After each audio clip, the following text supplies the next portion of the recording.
Amado, abra a sua Bíblia em Gênesis capítulo 1.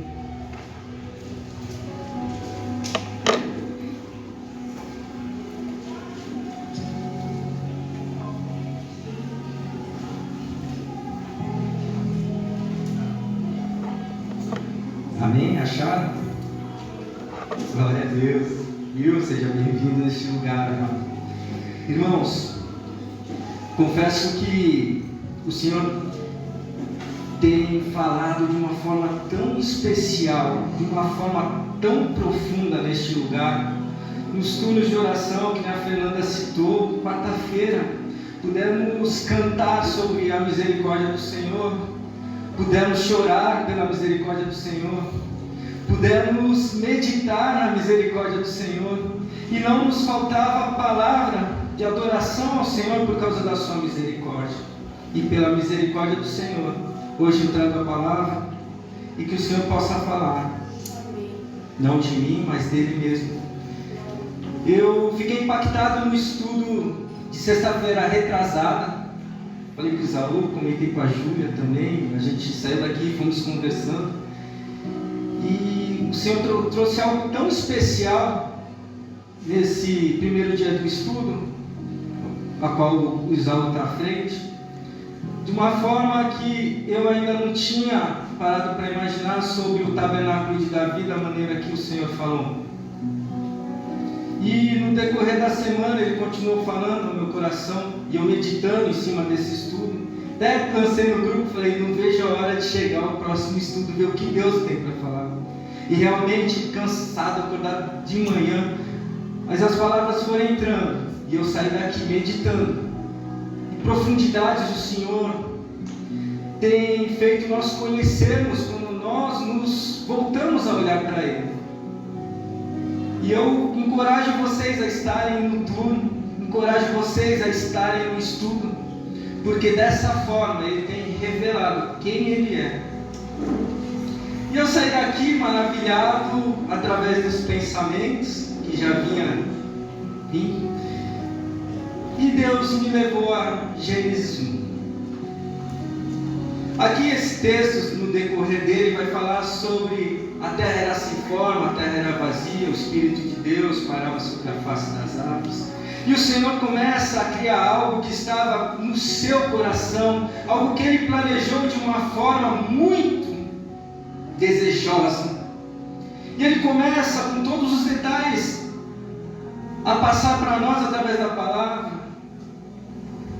E como algo, não sei, eu trabalho com móvel, eu faço um projeto, e ali naquele projeto começo a cortar as madeiras, tem a escolha da cor, tem o modelo que vai ser dos puxadores, e ali eu faço todo o projeto, mas na hora que eu começo a colocar a mão para desenvolver, vai sendo um processo, mas na hora que eu vejo aquele móvel ali, e se for para alguém eu conseguir superar as expectativas, é algo muito prazeroso para mim. E eu imagino Deus, com toda a sua glória, colocando a sua mão, falando com a sua palavra, e tudo vindo a existir de acordo com aquilo que Ele desejou. E a gente para pensar na criação do mundo, amados, é algo muito soberano. A palavra mesmo diz que quando olhamos para a natureza, para a obra das mãos do Senhor, nós o glorificamos por aquilo que Ele fez. E essa noite nós vamos olhar para a obra do Senhor e o glorificar pelo que Ele fez. Um Deus que existe de eternidade a eternidade, não teve começo, não teve fim. Ele escolheu fazer algo para que o homem pudesse habitar. Glória. E vendo uma grandiosa obra a qual Ele fez, é impossível poder imaginar como muitos imaginam. Para que Deus criou o mundo, colocou o homem e deixou uma árvore lá, para que ele pudesse pecar contra Deus e tudo se perder? Que Deus é esse?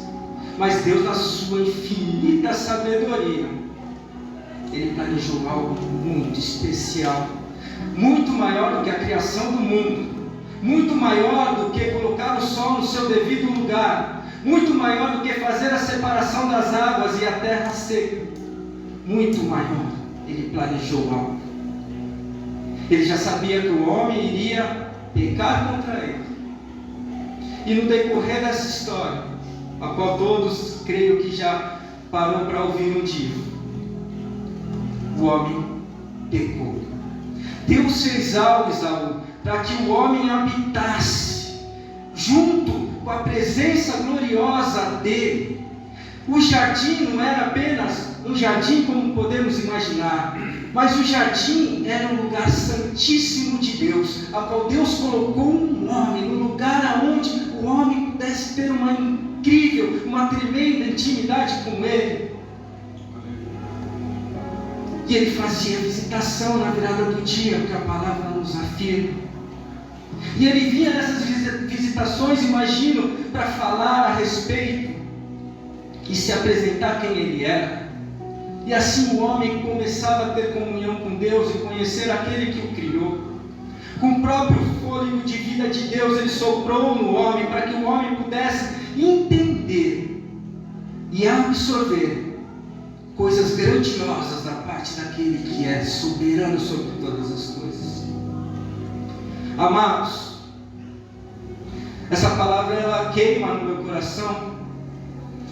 E comentando até com Esaú, coisas tão conhecidas por nós, que se tornaram tão simples, e muitas vezes ouso dizer que perderam até valor.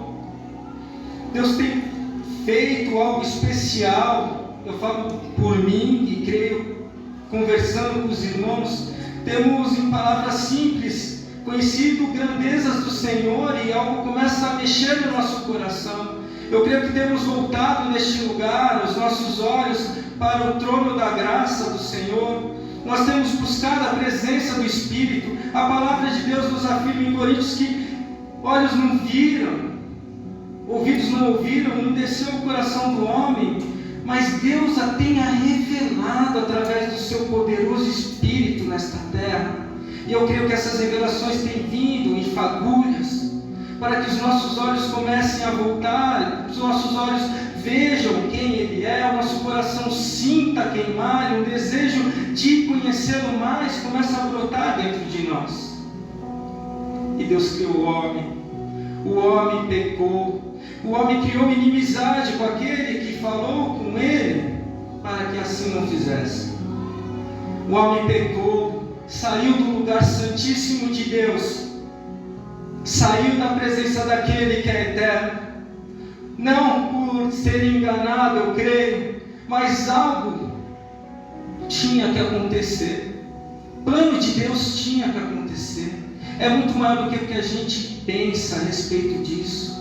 É claro que o desejo de Deus não era ficar longe do homem, mas tudo tinha que acontecer do jeito que aconteceu.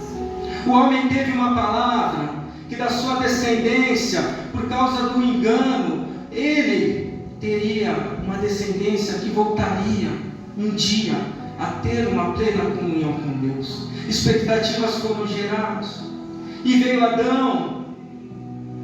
Adão gerou a semente, gerou a Sete, e assim foi a história, até chegar um homem que nós o conhecemos como o pai da fé. Mas se nós olharmos para a história de Abraão, nós vemos que não foi começo como fé. Eu costumo parar para pensar naquela passagem que fala que a nossa fé tem que ser como um grão de mostarda. Não como um grão de mostarda, mas como um grão de mostarda. Sendo a menor da semente, das hortaliças, ela vai crescendo e rompendo ao ponto de se tornar uma árvore frondosa. E assim é a nossa fé. Quando olhamos para aquele que prometeu algo e tem um desejo no seu coração de estar conosco todos os dias, nós podemos crescer em fé. E à medida que o desejamos, ele se apresenta. Ele vai cercando, como o salmista fala, vai cercando os nossos lados, sobre nós coloca a sua mão, nos cerca por trás e por diante. Quando ele começa a meditar sobre isso, sobre a caminhada dele sobre a terra, ele fala que são pensamentos maiores do que ele pode suportar, porque grandezas e profundidades, a qual nós não conhecemos até aqui, tem para nos revelar. Amados, o homem saiu do lugar santíssimo, saiu da presença de Deus, começou a sua peregrinação sobre a terra, e começamos a ver que em todo momento Deus revela que quer ter comunhão com o homem. Na descendência de na descendência de Adão até chegar a Abraão, houve um homem na terra, qual nome foi chamado de Enoque. Esse homem fala simplesmente, não muita coisa sobre ele, mas fala que ele andou com Deus e Deus o tomou para si. Em toda a história, Deus vai trazendo para nós que Ele tem um desejo no seu coração, e o desejo é revelado em João 17, que nós estejamos no lugar onde Ele está. Abraão começa a sua jornada no meio de uma cidade idólatra. Algo desperta no coração dele, e ele começa ali a voltar a sua atenção para o Criador de todas as coisas, a se interessar por aquele que tudo criou. É algo interessante nós pararmos para pensar que quando teve o dilúvio e a geração de Noé esteve sobre a terra, sem um dos seus filhos, aí que vem a descendência aos semitas, descendência de Sem. Quando Abraão nasceu na sua juventude, ainda o filho de Noé, Sem, era vivo. Muitas vezes a gente fala, ele veio de uma idolatria, mas tinha algo na terra, uma história a ser contada, a qual Deus visitou um homem chamado Noé, e assim os seus filhos foram impactados. E como eu costumo ver a vida da minha mãe, ouvir os pensamentos que ela fala, e passar para o Lourenço, e eu creio que assim, eu creio que foi falado. Abraão já o conhecia de ouvir falar, e começou, até o ponto que Deus o visita, pede para que ele peregrine, através de uma palavra, sair da sua parentela, e conhecemos essa história. Aquele homem que é conhecido e citado na palavra de Deus como pai da fé, ele mentiu a respeito de sua mulher, omitiu, mas teve medo, faltou fé naquele momento que o Senhor o pudesse livrar perante Faraó. Nós vemos que ele foi como uma semente de mostarda, começou pequeno, até chegar a um ponto, meu irmão, onde Deus pede um filho de sua velhice, um filho desejado, para que fosse oferecido como um sacrifício. E meditando nessa passagem, meu irmão, hora que a obediência estava sobre aquele homem, o sentimento que aquele homem tinha no seu coração, ele iria obedecer a Deus. O sentimento que ele tinha no coração, aquela dor, eu vou obedecer, mas vou matar meu filho, eu vou sacrificá-lo ao Senhor. Alguma coisa deve acontecer, mas eu creio que uma agonia de alma estava no coração daquele homem naquele momento, ao ponto de quando ele levantar o instrumento de sacrifício, o Senhor Jesus apareceu ali e falou: não faça isso, Abraão. Naquele momento, em outras palavras, Jesus estava falando para Abraão: Abraão, eu sei que você está agoniado, mas esse sentimento de dor que você está sentindo, esse sentimento, o Senhor compartilhou com você aquilo que Ele vai fazer comigo. O Senhor compartilhou algo íntimo que Ele vai sentir quando eu me entregar, porque você se tornou amigo de Deus. E é dessa maneira que o Senhor começa a se relacionar novamente com o homem. Aquele que se dispõe a ter intimidade com o Senhor, ele leva a lugares profundos, a sentimentos que ele sente, que não é revelado àquele que não busca. Mas aquele que anda com Deus é tomado. Aquele que anda com Deus prova sentimentos a qual o próprio Criador de todas as coisas sente. É uma expectativa muito grande que gera no meu coração, para estar no turno, para estar no estudo, para entender mais de quem Ele é, para estar neste lugar ouvindo a palavra de Deus, para levar uma vida santa, para estar no lugar santíssimo. Meu irmão,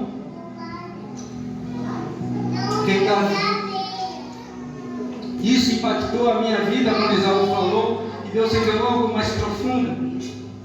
Um homem que veio sobre a terra, que foi os olhos de Deus, procurava e achou alguém que tinha algo especial, um desejo especial em seu coração.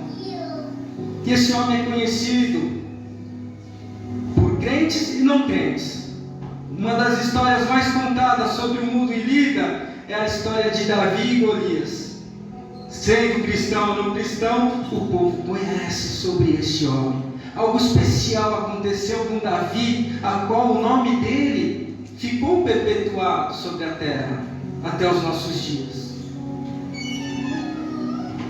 E mais do que fazer algo para Deus, ele descobriu algo que Deus queria que fosse feito. Ele encontrou um desejo que Deus não tinha revelado ao homem. Mas um homem que se dispôs a conhecê-lo, a buscá-lo, viu algo escondido no interior do coração do poderoso Criador. Ele viu um desejo que Deus tinha de morar sobre a terra, morar na terra. Senhor, eu quero fazer algo para que o Senhor venha morar neste lugar. E Deus, eu creio que saiu realmente, uau! Ele entendeu algo que eu não havia revelado. Eu tinha mandado Moisés fazer algo para que eu habitasse no meio do povo, mas não foi Moisés que pediu. Ele entendeu algo diferente, e através desse entendimento descobriu algo no coração de Deus, na profundeza do Senhor. Fez com que esse homem fosse conhecido até os dias de hoje. Fez com que esse homem fosse a descendência dele, viesse a encarnação do Deus poderoso sobre todas as coisas. E a história vem se desenvolvendo, amados.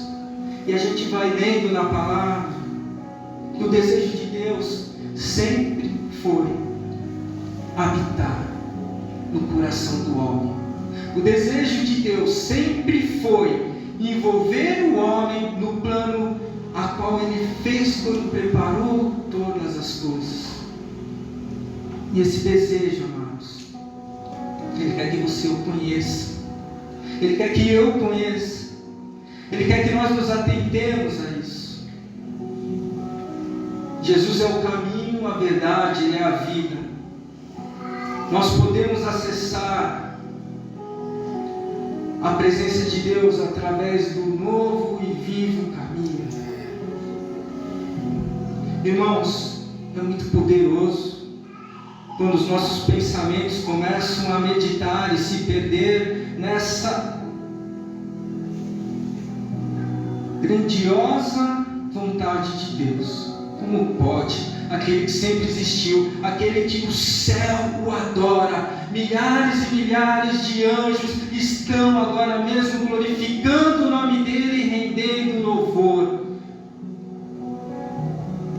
Aquele que criou todas as coisas e em sua palavra ela sustenta até hoje. Ele é fiel em tudo que faz, em tudo que fala. Esse Deus poderoso querer de uma vez por todas, durante agora uma eternidade, ser homem. Isso é pensamento maior do que eu posso imaginar. Confesso que se a gente se perder nessa linha de pensamento, a gente começa a entrar rendendo glórias, vendo misericórdia, e mais que tudo isso, vendo um grande amor e um intenso desejo que Ele criou antes da fundação do mundo. A Bíblia nos fala que Ele já conhecia os nossos nomes antes mesmo das nossas formações. Antes mesmo que fosse ao ventre de nossa mãe, Ele já nos conhecia. Ele já sabe toda a história. E quando fala aos predestinados, Ele conhece aqueles que o aceitariam e andariam com Ele e os desejaria. Entenderia esse propósito que Ele teve no começo de todas as coisas. Amados, se o seu coração queima com isso que eu estou falando, o Espírito daquele que é eterno, a qual Jesus, quando foi, o enviou, está mexendo em algo dentro de você, e coisas maravilhosas, insondáveis, e coisas maiores do que você pode imaginar, está começando a acontecer dentro de você agora mesmo. Meu irmão, minha irmã, o Deus eterno nos revelou o caminho. E eu, meditando nisso, veio um start, falei, Deus? Veio uma pergunta e falou, nós conhecemos o caminho de nos achegar a Deus. E qual o caminho de Deus nos achegar a nós? E veio na hora Esaú, João Batista, preparando o caminho para que o Senhor viesse. E ele me falou muito sobre arrependimento, o caminho para que ele venha. Arrependimento é o caminho para que ele habite.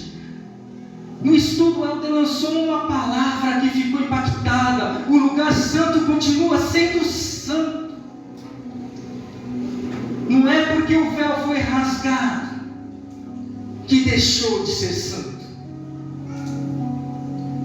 E a gente vendo, de repente, uma facilidade. Não existe mais o véu. Muitas vezes nos achamos que nos achegamos a Deus de qualquer maneira, mas isso é uma mentira, e o Senhor tem nos revelado. A Júlia fez uma oração na quarta-feira, eu não recordo o texto, era Romanos, que falava exatamente sobre isso, sobre arrependimento, sobre se purificar. O Helder também falou sobre a bacia que purificava. O sacerdote, antes de entrar naquele santo lugar, que era uma vez por ano, ele se purificava antes de entrar na presença do Altíssimo. Isaú falou naquele momento que era necessário estar vivo para caminhar naquele lugar, porque se entrasse com pecado, iria morrer. Estamos vivos, irmãos. Estamos vivos pela misericórdia do Senhor. Podemos estar nesse lugar, mas Ele faz um convite ainda maior do que podíamos imaginar. É o que estava no coração de Davi. Podemos morar neste lugar.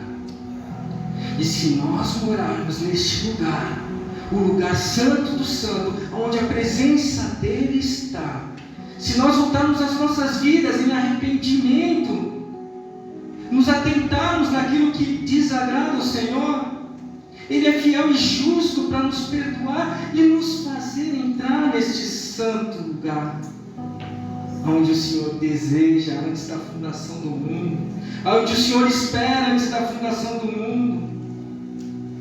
Prosperidade é viver na presença daquele que tem coisas eternas, para que nós venhamos a ter algo que nunca sentimos, a viver algo que nunca vivemos, pensamentos maiores do que podemos pensar. O Senhor se revelou por uma parcialidade à humanidade e por uma intensidade àqueles que o buscam e por uma intimidade àqueles que querem morar. O caminho de Deus para se achegar a nós, arrepender. E digo mais, amados, quando olhamos para a vida de João Batista, e o Senhor tem me cobrado isso, através até da visão a qual é pregada neste lugar. João Batista era um homem que jejuou por toda a sua vida. Ele comia mel e gafanhotos, é o que a Bíblia nos fala a respeito dele. Ele sentiu quando o Senhor Jesus foi batizado, eis o Cordeiro de Deus que tira o pecado do mundo. E muitas vezes esse tira o pecado do mundo não envolve a nossa história, porque não estamos nos atentando que o lugar santo continua sendo santo. E quando nós desejamos estar nesse santo lugar, o pecado sai, porque nós vamos nos atentar mais. Nós vamos fazer com que a nossa carne enfraqueça, para que o Espírito vivifique. O Senhor nos convida a entrar em um nível maior de intimidade com Ele. O pastor fala em cumprir a agenda. O Senhor te chama para cumprir a agenda que nos é proposta nesse lugar. Eu trabalhando aqui na marcenaria, vejo Isaú vindo no turno, sozinho aqui. Sei que o horário não permite alguns, mas de repente há outros. Se souber que Isaú está sozinho aqui, clamando: Senhor. A primeira vez eu fechei, parei tudo e vim para cá. E Deus me chama para estar buscando, não pelo Isaú, porque ele está buscando a parte dele, mas para que eu, com a oportunidade a qual ele está à frente, também esteja aqui buscando nas terças às 5h30, na segunda-feira às 8 horas, na quarta-feira às 8 horas, na sexta-feira nos estudos, nos cultos. E o Senhor me chama para eu desenvolver essa intimidade, essa santidade. E meu irmão, o Senhor tem cobrado algo maior. O Senhor tem falado sobre oração no monte, se comprometer todo sábado, 7 dias, 7 semanas, e creio que vai haver mais. O Senhor convida a jejuar, a enfraquecer a carne. O Senhor tem chamado as nossas atenções para que estejamos nesse santíssimo lugar.